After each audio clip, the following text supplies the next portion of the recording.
আসসালামু আলাইকুম। টুডে এজেন্টের পক্ষ থেকে আপনাদের জানাচ্ছি আন্তরিক অভিনন্দন এবং শুভেচ্ছার সাথে আছি আমি নজরুল খান। গাজার বাসিন্দাদের এলাকা ত্যাগে বাধ্য করা যুদ্ধ অপরাধের শামিল।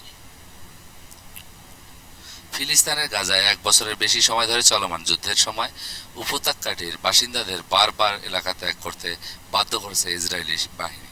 প্রাণ ভয়ে এই মানুষগুলো ছুটে বেরিয়েছেন গাজার এক প্রান্ত থেকে অপর প্রান্ত।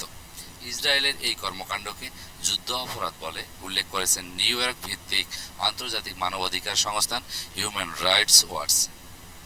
এ নিয়ে আজ বৃহস্পতিবার একটি প্রতিবেদন প্রকাশ করেছে HRWD।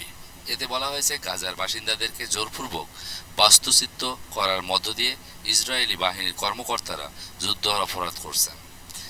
HRWD ও এ সংক্রান্ত তথ্য প্রমাণ করে জোগাড় করেছে। এছাড়া গাজার অনেক এলাকায় ফিলিস্তিনিদের আর ফিরে যাওয়ার উপায় নেই। এটি জাতিগত নিধনের সংজ্ঞার সঙ্গে মিলে যায়।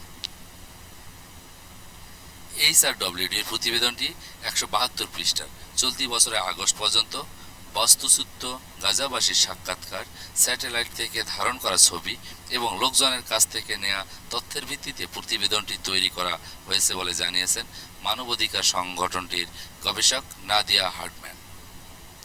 জাতিসংঘের দেওয়া তথ্য মতে 2023 সালে 7 অক্টোবর গাজায় যুদ্ধ শুরু হয়। এর আগে উপত্যকাটিতে 2 কোটি